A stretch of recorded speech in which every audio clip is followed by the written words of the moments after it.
Baik pemirsa, kita masih ada di Bincang-Bincang, masih bersama dengan Dr. Kusnul, tips menjaga kesehatan anak di era new normal. Kalau kegiatan sekolah, otomatis kalau dulu biasanya pulang sekolah hanya sekedar berganti baju saja, kemudian bisa makan siang, langsung begitu ya. Padahal sekarang di new normal ada satu PR baru, dia harus mandi si anak ini begitu ya, kemudian seluruh bajunya kalau bisa harus langsung dicuci begitu. Apakah memang virus ini begitu ya, virus COVID-19 ini, apakah hanya droplet saja atau bisa dari udara yang tertempel sih di badan sampai akhirnya baju itu harus terbiasa untuk dicuci setiap harinya? Pada saat awal ada itu katanya kan hanya droplet itu ya, hanya melunar dari droplet, tapi setelah diteliti ternyata dia kita bilang airborne, jadi di udara juga. Memang di udara juga. Nah, itu mungkin jadi salah satu kenapa kita semua begitu keluar ya, begitu keluar aktivitas, tidak hanya anak-anak, semua begitu keluar aktivitas langsung ganti baju, mandi dulu, makannya ditunda dulu, mandi ada dulu, terus baru kemudian baru makan ya. Ya harus seperti itu, ke anak-anaknya juga harus difahamkan, nggak bisa langsung asal oh ini makan dulu terus mandi, nggak bisa, lebih baik bersih-bersih aja dulu. Era new normal memang PR untuk semua aspek begitu ya. Orang tuanya juga harus benar-benar menjadi suri teladan juga, jangan membiasakan anak langsung makan ketika sampai rumah, tetapi semuanya harus bersih dulu sampai akhirnya baru boleh makan siang. Kemudian untuk kita berbincang tentang orang tua yang mungkin secara mindsetnya masih takut ke rumah sakit begitu, sampai akhirnya terlambat melakukan imunisasi. Ini resiko yang signifikan terhadap anak-anak yang imunisasinya terlambat gara-gara orang tuanya takut begitu. Ya, data kita memang tahun kemarin itu cakupan imunisasi kita itu turun. Turunnya lumayan drastis karena pada saat awal pandemi, pada saat itu posyandu banyak yang ditutup. Posyandu banyak yang ditutup, kemudian juga seperti puskesmas kan membatasi juga ya. Tapi sekarang semuanya saya rasa sudah mulai buka ya, semuanya juga mulai jalan. Cuma kadang orang tuanya yang khawatir kalau mau dibawa nanti takut tertular. Padahal kita sudah mengeluarkan bahwa kalau mau imunisasi itu ada poin-poinnya, jaraknya bagaimana, dan diharapkan ada waktu khusus. Jadi tidak semua waktu itu melayani imunisasi. Tidak satu waktu yang sama begitu ya, bertahap waktu.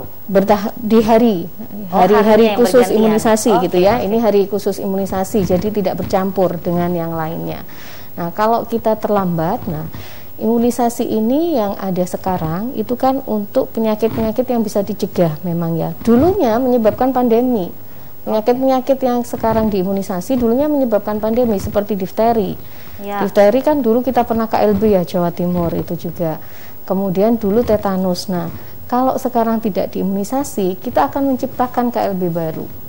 Nanti jangan-jangan coronanya belum selesai, ada KLB difteri, semakin tambah banyak, ada KLB campak karena tidak datang ya, karena orang-orang tidak datang karena takut. Nah, itu yang bisa resiko yang signifikannya itu. Yang kedua, anak mudah untuk terkena penyakit yang lain-lain kan akhirnya. Sebenarnya kalau imunisasi, kalau dibilang oh ini sudah saya imunisasi difteri tapi kok masih kena difteri, bukan berarti dia 100% tidak bakal kena. Tapi kalaupun kena, gejalanya pasti akan lebih ringan. Nah, tidak akan berkembang ke arah yang berat. Baik, seperti ilmu vaksin yang mungkin masih menjadi pro kontra juga di masyarakat begitu ya. Ketika masyarakat menolak, kenapa masih ada yang kena ketika sudah vaksin? Karena memang paling tidak ini adalah meminimalisir ya, bukan obat kebal. Sekali lagi, vaksin bukan obat kebal begitu. Termasuk anak-anak, jangan sampai orang tuanya terlambat untuk melakukan imunisasi secara rutin begitu ya. Terutama untuk datang ke RSUD Kota Malang di Jalan Rajasa nomor 27 Bumi Ayu, Kedung Kandang. Jangan takut untuk kesana ya dokter ya. Iya, jangan takut. Jangan terlambat untuk memberikan penanganan, jangan terlambat untuk memberikan imunisasi untuk anak-anak. Ada resiko signifikan yang akhirnya mendatangkan penyakit baru. Jangan sampai itu terjadi pada anak-anak Anda begitu ya. Nah, kita berbincang di RSUD Kota Malang nih, bahwa kalau berbincang tentang anak, apakah ada kasus anak yang sudah pernah terpapar COVID-19 dirawat di RSUD dan gejala yang harus dikenali kembali? Silakan. Kalau di RSUD sejak tahun kemarin memang untuk tahun ini ya, awal tahun ini hampir sudah mulai turun ya untuk anak-anak, Kalau kemarin-kemarin memang kita merawat ya, ada merawat beberapa. Gejalanya yang paling sering kita temui ya panas, kemudian batuk, pilek, ada beberapa yang diare, ya ada beberapa yang diare. Ada juga yang dia tidak bergejala karena orang tuanya ternyata positif ya, ternyata positif, anaknya ikut terpapar, tapi tidak bergejala juga ya. Pada saat itu memang belum ada yang safe house, jadi ditaruh di RSUD semuanya. Baik, untuk anak rata-rata gejalanya tidak ada yang berat ya dokter ya? Sementara yang kita rawat di RSUD tidak ada, tapi bukan berarti anak-anak tidak ada yang berat. Baik. Nah, anak-anak dengan anak itu kan ada yang kanker juga ya, ada yang kanker darah, leukemia, ada yang kena juga, ada yang bisa sampai meninggal juga ada. Kasus kematian anak karena COVID itu memang juga ada. Baik, nah kalau ngomongin tentang anak, apakah ketika ini kalau boleh share ilmu saja, saya sebagai orang awam yang ingin bertanya, ingin belajar juga, apakah ketika anak ini terpapar COVID-19, masa isolasinya apakah waktunya sama atau lebih lama justru daripada orang dewasa? Kalau isolasi prinsipnya sama ya, isolasi prinsipnya sama, tetapi masih belum ada penelitian anak ini akan jadi negatif berapa lama, itu kan tergantung dari masing-masing ya, sama seperti orang dewasa. Pernah yang di RSUD orang dewasanya udah negatif semua, begitu kita swab ulang udah negatif, anaknya aja yang masih positif.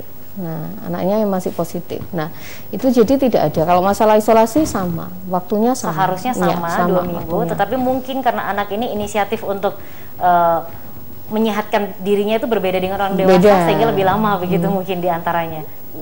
Respon tubuh masing-masing ya. Kalau itu respon tubuh masing-masing.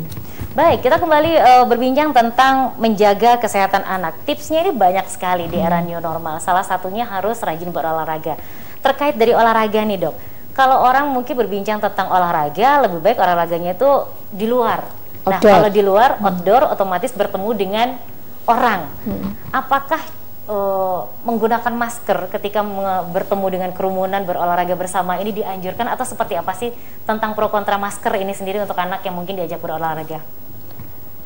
Kalau anak dia di atas 5 tahun lebih baik ya digunakan masker ya. Ketika sudah di luar rumah. Dan kalau harus beraktivitas di luar rumah, outdoor gitu olahraganya, setidaknya berjarak.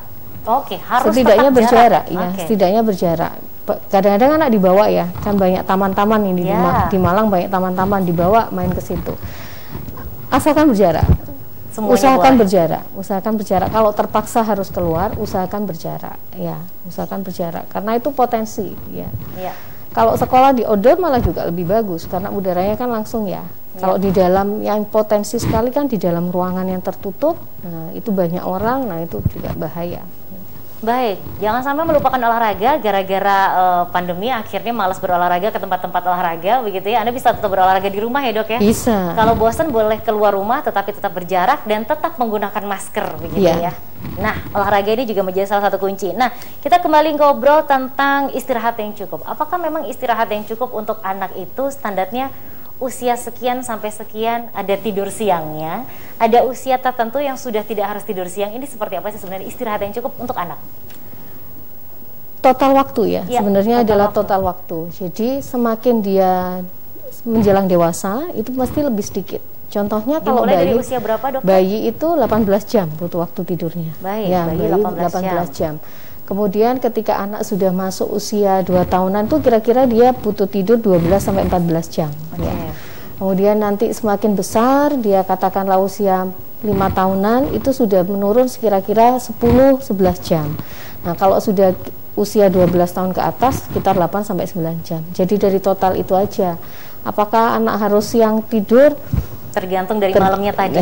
Iya, tergantung semuanya itu. Malah lebih bagus itu memang malam harus tidurnya dia tenang ya malam ya, karena hormon pertumbuhan itu di malam kerjanya. Hormon pertumbuhan anak di malam. Nah, ini menarik juga nih, boleh diinformasikan. Hormon pertumbuhan anak ini yang seperti apa sih ketika malam ini efektif banget istirahat? Dia bekerjanya memang di malam, hampir mendekati dini hari ya, itu supaya yang dia membuat anak jadi tinggi atau apa.